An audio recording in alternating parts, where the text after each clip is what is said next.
नमस्कार. स्वामी समर्थ अनुभूती या चॅनलमध्ये आपलं मनापासून स्वागत आहे. श्री स्वामी समर्थ. स्वामी भक्त हो, आज एका ताईने आपल्याला अतिशय सुंदर असा अनुभव शेअर केलेला आहे. अतर्क्य अवधूत हे स्मर्तृगामी, अशक्य ही शक्य करतील स्वामी. जे आपल्या भाग्यात नाही ते सुद्धा, जे भाग्यात नाही ते सुद्धा स्वामींनी मला दिलेलं आहे. अक्षरशः मृत्यू माझ्या भाग्यात लिहिलेला होता, तो टाळून स्वामींनी मला आज जीवनदान दिलेलं आहे. खरंच या ताईंचा अनुभव अतिशय रोमांचक आणि सुंदर असा अनुभव आहे. तो अनुभव तुम्ही शेवटपर्यंत ऐका. पण त्या अगोदर जर आपल्या चॅनलवर कोणी नवीन स्वामी सेवेकरी असतील, स्वामी भक्त असतील, तर त्यांनी आपल्या चॅनलला सबस्क्राईब करायला विसरू नका. तर चला मग ताईंच्या अनुभवाला आपण सुरुवात करूया. ताई सांगतात की खरंच माझं आयुष्य एकदम खडतर प्रवासात गेलं. म्हणजे सगळेच जण आपल्या भाग्यावरती, आपल्या कुंडलीवरती विश्वास ठेवतात, पण माझा विश्वास माझ्या कुंडलीवरतीही नव्हता. आणि म्हणतात ना, जे भाग्यात आहे ते घडतंच, तर माझा त्याच्यावरही विश्वास नव्हता. पहिले मी विश्वास ठेवायचे, पण जेव्हा मी स्वामींच्या सेवेत आले तेव्हा मला समजत नव्हतं की तेव्हा मला समजलं की आपल्या हातावरच्या रेषा बदलण्याची ताकदसुद्धा आपल्या स्वामी सेवेमध्ये आहे. मी शिकायला माझ्या आत्याकडे होते आणि तिथेच काही दिवस, म्हणजे मी माझं 12वीपर्यंतचं शिक्षणही कंप्लीट केलं. 12वीनंतर मला इंजिनिअरिंगला ॲडमिशन घ्यायचं होतं. मी ॲडमिशन घेतलं, माझं इंजिनिअरिंग कंप्लीट झालं. पण त्याच्यानंतर मला जॉब करायचा होता. पण जॉब करताना म्हणजे त्याच्यात मला MBA करता मला MBA करायचं होतं. तर मला नंतर लॉकडाऊन पडल्यामुळे मला MBAलाही ॲडमिशन मिळालं नाही आणि जॉबसुद्धा मिळाला नाही. मग काय करावं काही समजत नव्हतं. तर असेच माझे 2 वर्ष वायाला गेले. म्हणजे मी 2 वर्ष घरीच होते. 2 वर्ष घरी असताना त्या 2 वर्षामध्ये म्हणजे घरी बसून करायचं काय. एकतर माझं शिक्षण झालेलं आहे, पैशाची खूप अडचण होती. त्याच्यातून लॉकडाऊन पडलेलं आणि इतकं कडक लॉकडाऊन होतं की अक्षरशः मी बाहेर जाऊन जॉब करू शकत नव्हते, ना मी शिक्षण घेऊ शकत होते. काहीच करता येत नव्हतं. मग मी 2 वर्ष घरीच काढले. आता घरी माझं मन रमावं म्हणून काय करावं, मन रमावं म्हणून काय सुचतच नव्हतं की काय करावं. एकतर क्लासेस घ्यायचे होते. म्हणजे माझं इंजिनिअरिंग झालं होतं, तर इंजिनिअरिंगच्या थ्रूवरती मला जो सब्जेक्ट आवडतो त्याच्यावरती मी क्लासेस घेणार होते. पण एकीकडे वाटायचं की मी जर क्लासेस कंटिन्यू केले तर माझं MBAचं पूर्ण शिक्षण राहून जाईल. कारण एकदा क्लास सुरू झाले की आपलं मन पूर्ण त्या इन्कमकडेच, कमवण्याकडेच जातं.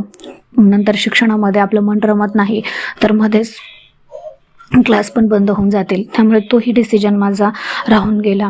मग मी घरी राहूनच स्वामींच्या सेवा, म्हणजे मला स्वामींबद्दल थोडं माहिती होतं की मी कॉलेजला जेव्हा होते तेव्हा आमच्या शेजारीच स्वामींचं मंदिर होतं. तिथे येता जाता मी स्वामींच्या मंदिरात जायचे, दर्शन घ्यायचे आणि तिथून कॉलेजला जायचे. असं म्हणजे माझ्या तेव्हा काही लक्षात पण नव्हतं की मी स्वामींची एवढी सेवा करणार किंवा तेवढे पारायण असतात किंवा स्वामींच्या सेवेत राहावंच लागतं, असं मला काही माहिती नव्हतं. मी फक्त स्वामींच्या मंदिरात जायचे, मठात जायचे, स्वामींचं दर्शन घ्यायचे. आणि जे काही दिवसामध्ये घडत असेल ना कॉलेजमध्ये, चांगल्या वाईट गोष्टी, काही असू द्या, दुःख असू द्या, सुख असू द्या, माझ्यासोबत ज्या काही गोष्टी घडतील ना त्या मी स्वामींना सांगायचे. मी इतर कोणालाही सांगत नव्हते. ना माझ्या मैत्रिणींना सांगायचे, ना माझ्या आईला सांगायचे, ना माझ्या वडिलांना सांगायचे. मी कोणालाही काही सांगत नव्हते. मी माझं दुःखही कधी शेअर केलं नाही आणि मी माझं सुखही म्हणजे आनंदही कधी शेअर केला नाही.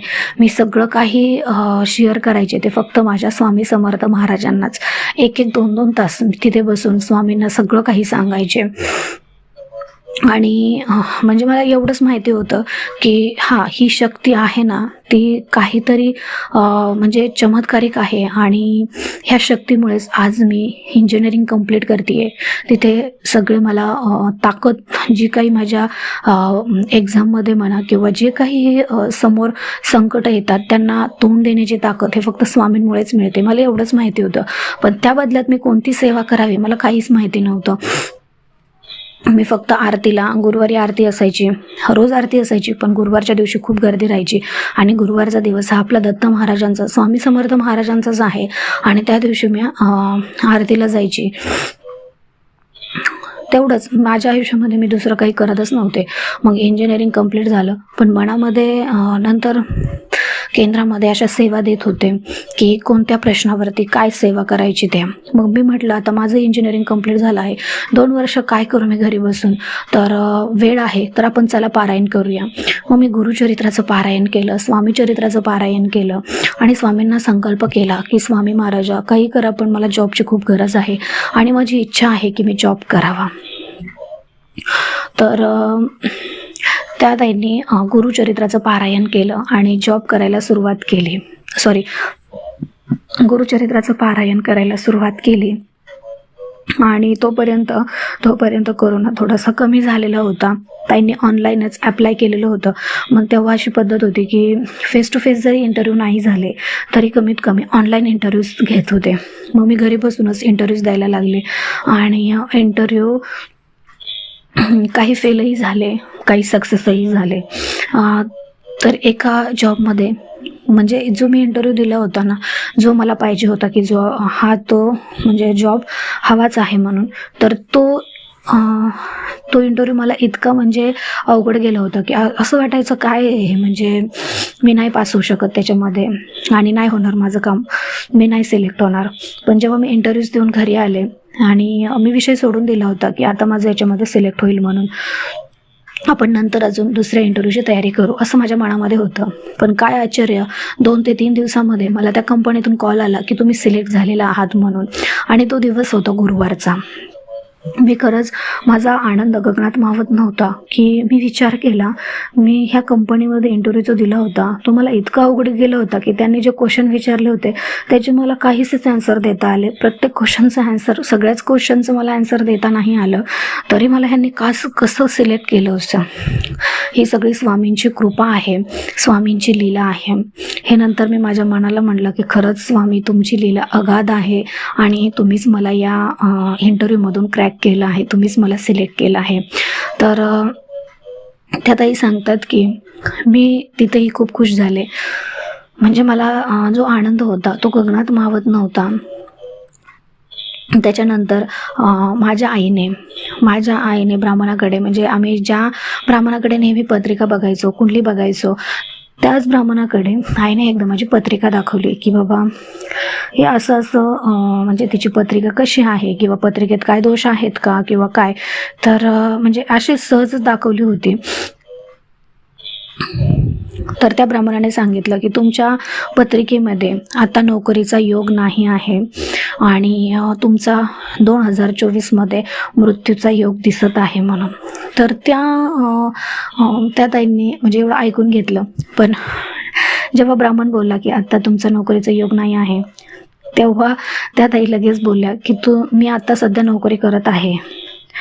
ते ब्राह्मण बोलले की हे शक्यच नाही आहे, तुमच्या पत्रिकेमध्ये योगच नाही आणि तुम्ही कशी काय नोकरी करू शकता. तर त्या ताई बोलल्या की मी आता नोकरी करत आहे. तर ते ब्राह्मण बोलले की हे फक्त आणि फक्त गुरुमंत्रामुळे शक्य होतं. हे असं कधीही कुणाच्या बाबतीमध्ये घडत नाही. जे कुंडलीत आहे, जे भाग्यात आहे तेच होतं. त्या ताईने सांगितलं की माझ्या बाबतीमध्ये सगळे अशक्य गोष्टी शक्य झालेल्या आहेत, जे भाग्यात नाही ते सुद्धा मला मिळालेलं आहे. आता आज तुम्ही माझ्या भाग्यामध्ये नोकरी नाहीच असं सांगितलं होतं, पण मी ती नोकरी करते. ते फक्त शक्य झालं माझ्या स्वामींच्या सेवेमुळे आणि स्वामींची जी मी सेवा केली त्या सेवेने हे शक्य करून दाखवलं की मी नोकरी करू शकते आणि जे भाग्यात नाही, जे नशिबात नाही ते सुद्धा स्वामी आपल्याला देतात, ह्याची ही प्रचिती मला आलेली आहे. खरंच त्या ब्राह्मणाने स्वतः आश्चर्य वाटलं की खरंच स्वामींची लीला अगाध आहे.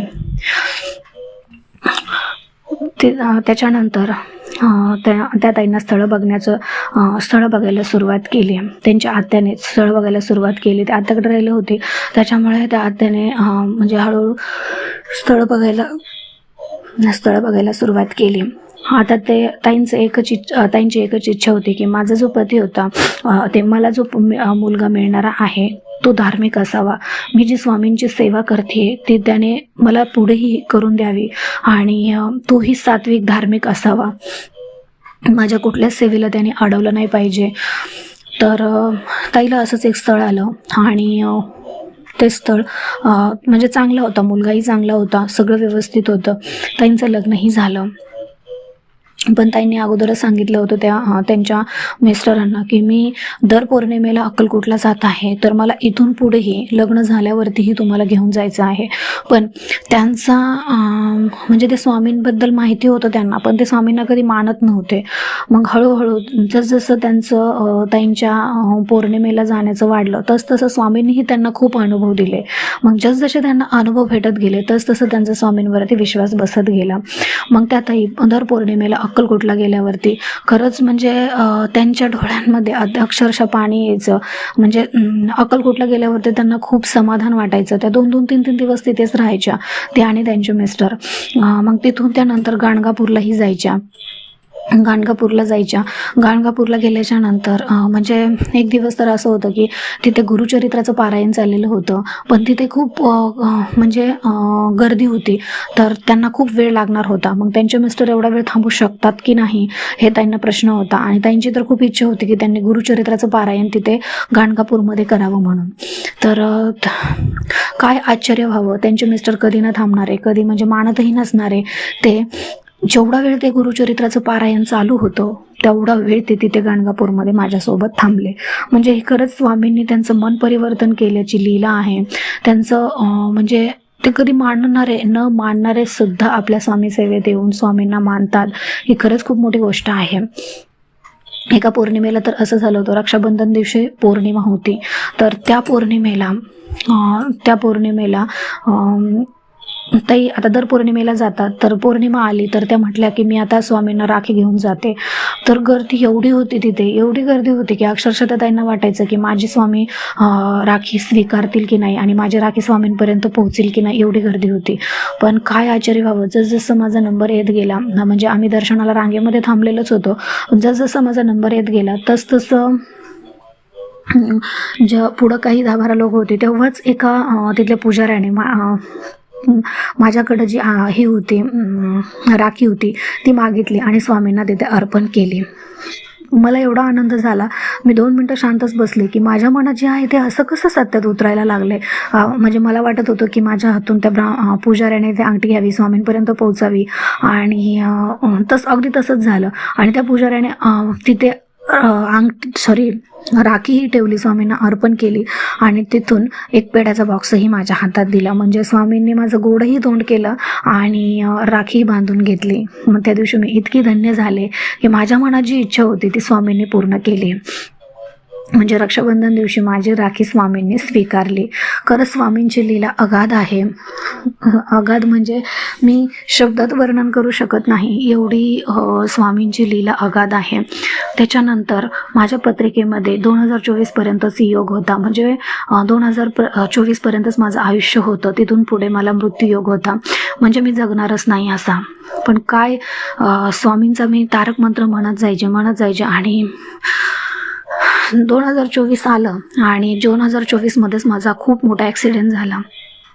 इतका मोठा झाला, इतका भयानक झाला की मला काही सुचत नव्हतं. पण त्या ॲक्सिडेंटमधून सुद्धा स्वामींनी मला खूप सुखरूप वाचवलं.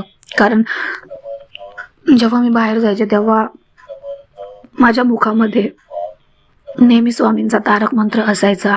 मी स्वामींचा तारक मंत्रच म्हणत राहायचे आणि त्या तारक मंत्रामुळेच आज स्वामींनी मला नवीन जीवनदान दिलेलं आहे. तारक मंत्रामुळेच मी त्या ॲक्सिडेंटमधून वाचले आणि मला स्वामींनी जे 2000 मृत्यूयोग होता तोही टाळला. आणि मी जी जगती आहे ते आज फक्त आणि फक्त स्वामींच्या कृपेमुळेच. म्हणजे म्हणतात ना, जे आपल्या भाग्यात आहे ते घडतंच, घडत नाही असं नाही, घडतं. पण त्याच्यातूनही स्वामी आपल्याला वाचवतात आणि आपल्याला जीवनदान देतात. हा माझा प्रत्यक्ष स्वतःसोबत आलेला अनुभव आहे. त्यातही सांगतात की म्हणजे जे माझ्या नशिबात होतं ते स्वामींनी घडून आणलं, पण ते स्वामींच्या कृपेमुळे, स्वामींच्या सेवेमुळे, स्वामींच्या तारक मंत्रामुळे ते संकट टळलं. आणि आज मी जगते आहे ते फक्त आणि फक्त स्वामींच्या सेवेमुळे, स्वामींच्या कृपेमुळेच. म्हणजे म्हणतात ना, अकाली मृत्यू टाळण्याचं, अकाली मृत्यू कधी टळतो? जेव्हा आपण महामृत्युंजय मंत्राचा जप करतो, स्वामींचा जो 1.25 लक्ष जप करतो, तेव्हा आपल्याला म्हणजे अकाली मृत्यूची प्रचिती येते. म्हणजे अकाली मृत्यू म्हणजे काय? जर एखाद्याचा मृत्यू ठरलेला नसतो की बाबा ह्या वेळेस होणारच आहे म्हणून, तो मृत्यू टाळण्याची ताकद सुद्धा आपल्या स्वामी सेवेमध्ये असते. आणि तसंच काही या ताईंच्या बाबतीमध्ये झालं. त्यांचं मृत्यू टळून त्यांना अख्खं आयुष्याचं जीवनदान मिळालं. खरंच स्वामींची लीला अगाध आहे, स्वामींची लीला अगाध आहे.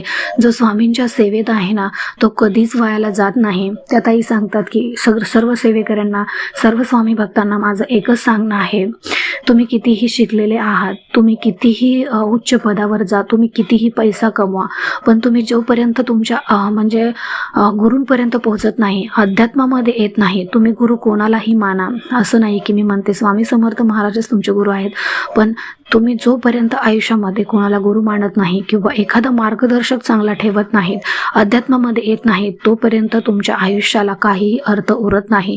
मी तर म्हणेन की स्वामी समर्थ महाराज हे आपल्या आयुष्याचे चालक, मालक, पालक आणि ब्रह्मांड नायक आहेत. खरंच जो स्वामींना मानतो त्याच्या आयुष्याचं सोनं झाल्याशिवाय राहत नाही. त्याच्या सगळ्या आयुष्याची जबाबदारी आपल्या स्वामींनी घेतलेली असते. मग तुम्हाला चिंता कशाची करायची आहे? सगळं स्वामी बघून घेतात, काय करायचं काही नाही. तुम्ही कसलीही चिंता करू नका, कसलीही काळजी करू नका, सगळं स्वामींवरती सोपवून द्या. एक ना एक दिवस स्वामी तुम्हाला चांगला दिवस आल्याशिवाय राहणार नाहीत. आणि खरंच स्वामींची सेवा जो कोणी करतो ना, तो कधीच वायाला जात नाही. हा माझा स्वतःचा अनुभव आहे. तर माझा पूर्ण अनुभव ऐकल्याबद्दल मी सर्व स्वामी भक्तांचे आभार मानते आणि माझा अनुभव इथेच थांबवते. तर बघा, या ताईंचा अनुभव तुम्हाला कसा वाटला मला कमेंट करून नक्की सांगा. आवडला असेल तर आपल्या चॅनलला लाईक, शेअर आणि सबस्क्राईब करायला विसरू नका. तर भेटूया अशाच एका नवीन व्हिडिओसोबत, नवीन अनुभवासोबत. तोपर्यंत सर्वांना श्री स्वामी समर्थ. धन्यवाद.